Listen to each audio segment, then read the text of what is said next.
Baik, balik lagi pada Surah Al-Baqarah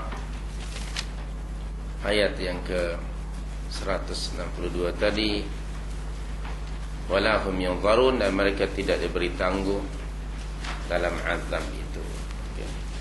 Na'udzubillah min azab. Kita mohon perlindungan kepada Allah daripada azabnya itu. Ini adalah satu amaran atau disebut tahdid dan wa'id, amaran yang keras dan ancaman dengan azab dari Allah kepada orang-orang yang kafir.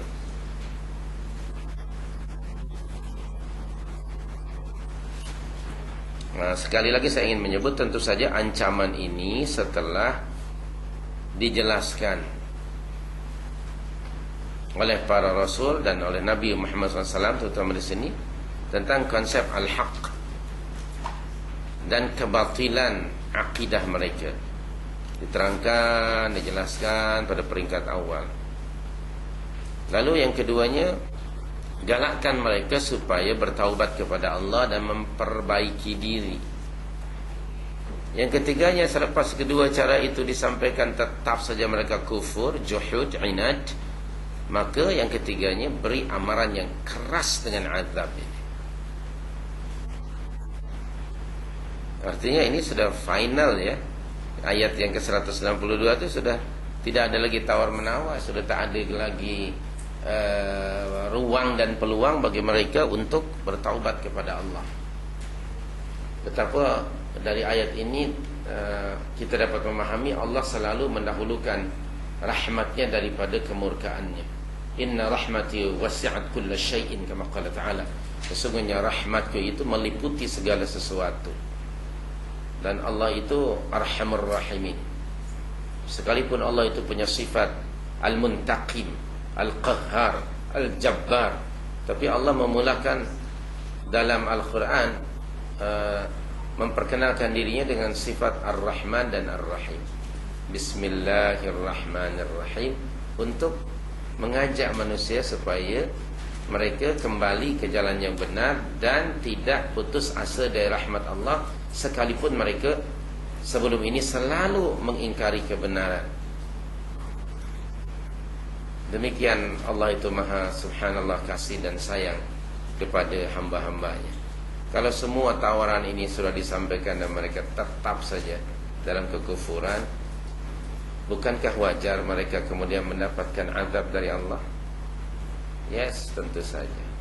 Sampai mati, wa matu wa hum kuffar. Artinya manusia ini kalau sebelum mati ada ruang di situ untuk para duat mengajak ia kembali ke jalan yang benar. Kita pernah membaca kisah kematian Abu Talib.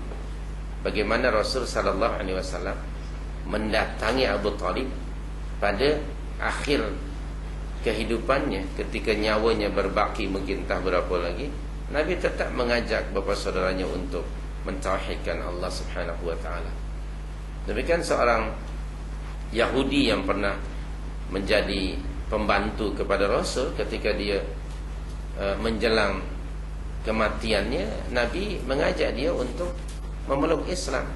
Kama qala ta'ala aslim kama qala Rasulullah SAW, aslim taslam. Masuk Islamlah kamu, niscaya kamu selamat.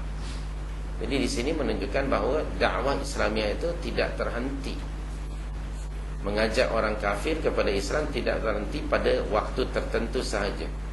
Dengan syarat seorang kafir itu kafir yang tidak agresif mengingkari atau memerangi Islam dan umat Islam. Adapun orang seperti Abu Lahab, Nabi sallallahu alaihi wasallam tidak lagi memberi ruang kepadanya. Dan Allah Maha mengetahui pada hari pertama pengisytiharan kerasulan Muhammad sallallahu alaihi wasallam, Abu Lahab adalah menjadi manusia pertama yang mengingkari kebenaran, sehingga turun surah Al-Lahab, tabbat yada abi lahab wa tabba, ila akhiril ayat. Sedangkan seperti Abu Talib, Abu Sufyan, Khalid bin Walid, Umar bin Khattab, Hamzah dan lain sebagainya, kebanyakan di kalangan para ashabu Rasulullah, kanu dahulunya mereka musyrikin, bahkan mereka pernah memerangi Rasul. Tapi Rasulullah tidak segera membuat judgement, karena manusia akan selalu berubah. Oleh itu kita jangan Kalau boleh ya, hindarkan menghukum manusia yang masih muda, yang masih hidup, karena dia akan berubah ya, atas keadaan-keadaan tertentu.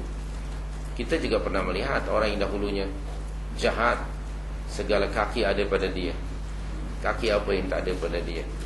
Tapi dengan izin Allah, dengan satu ketika mungkin dia sudah tak ada kaki, nah, ketika itu dia kembali kepada Allah, kembali kepada fitrahnya dengan sebab-sebab tertentu. Kepada orang yang semacam ini, mungkin dia akan menangis, bagaimana dengan dosa-dosa saya yang begitu banyak. Allah segera dengan senyum menawarkan keampunannya. Qul ya ibadiyalladzina asrafu ala anfusihim la taqnatu min rahmatillah innallaha yaghfirudz dzunuba jami'ah. Surah 39 ayat yang ke-53 itu. Jadi Allah tu begitu, Masya Allah ya, selalu mendahulukan rahmatnya. Dia tidak mendahulukan judgment. As long as manusia itu ada kesadaran, keinsafan, kembali kepada fitrah yang Allah ciptakan mereka di atas fitrah tersebut. Dalam surah 39 itu ayat 53, Allah menyuruh Rasul sallallahu alaihi wasallam untuk memberitahukan kepada hamba-hamba Allah yang selalu bergelimang dengan dosa, selalu melakukan kekufuran, kemaksiatan, kezaliman. Satu masa dia kembali kepada fitrahnya itu. Lalu apa Allah berfirman di situ? La taqnatu mir rahmatillah. Janganlah kamu putus asa dari rahmat Allah. Mungkin ada orang ketika nak kembali, secara mental dia terbebani. Dia sedar betapa banyaknya dosa yang pernah dia lakukan, bermacam-macam dosa. Timbul pada dirinya, adakah Allah akan mengampuni dosa itu? Allah memberitahukan dalam ayat ini, kamu jangan putus asa dari rahmat Allah, kerana Allah akan mengampuni semua dosa-dosa. Innallaha yaghfirudz dzunuba jami'an. Tengok itu yang betapa sayangnya Allah. Lebih sayang dari seorang ibu pada anaknya yang degil.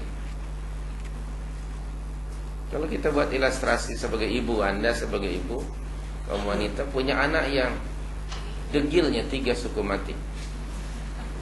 Degil, ya Allah, dengan segala cara. Dan kemudian dia lari entah kemana. Ibunya dalam keadaan marah, ada ra'fah, belas kasih. Dia akan terkenang anaknya dan menangis. Padahal anaknya itu degilnya, na'udzubillah. Bahkan ibunya pernah mungkin marah, kalau mak tahu engkau ni besar akan macam ini, sudah lama mak gadaikan kau, mak cakik dan lain sebagainya. Itu kan satu orang Melayu kalau marah itu begitu, itu sudah kemuncak segala kemarahan. Tetapi ketika anaknya lari, timbul rasa ra'fah, belas kasih, dan ibunya menangis, lalu mohon kepada Allah, ya Allah selamatkan anakku itu. Bagaimana Nabi Allah Nuh alaihissalam ketika anaknya dia going to die ya, ketika hendak tenggelam, ububiyah ataupun rasa kebapaan itu timbul, sehingga secara emosi Nabi Nuh mohon kepada Allah supaya menyelamatkan. Ya Allah, dia itu huwa ibni, dia dari darah dagingku sendiri, dan aku tahu engkau tidak akan memungkiri janjimu. Please save him. Itu ububiyah ataupun kebapaan Nuh terhadap anaknya di depan mata dia kan. Itu emosi wajar manusiawi. Namun Allah segera memberitahukan, innahu amalun ghairu salih. Dia bukan lagi keturunan kamu, karena perangainya itu bukan perangai orang yang saleh. Mendapat keputusan begitu dari Allah, Nuh pun segera menerimanya. Mampu tak kita kalau Allah memberi satu keputusan, kita dapat menolak emosi kita semata-mata menerima keputusan Allah?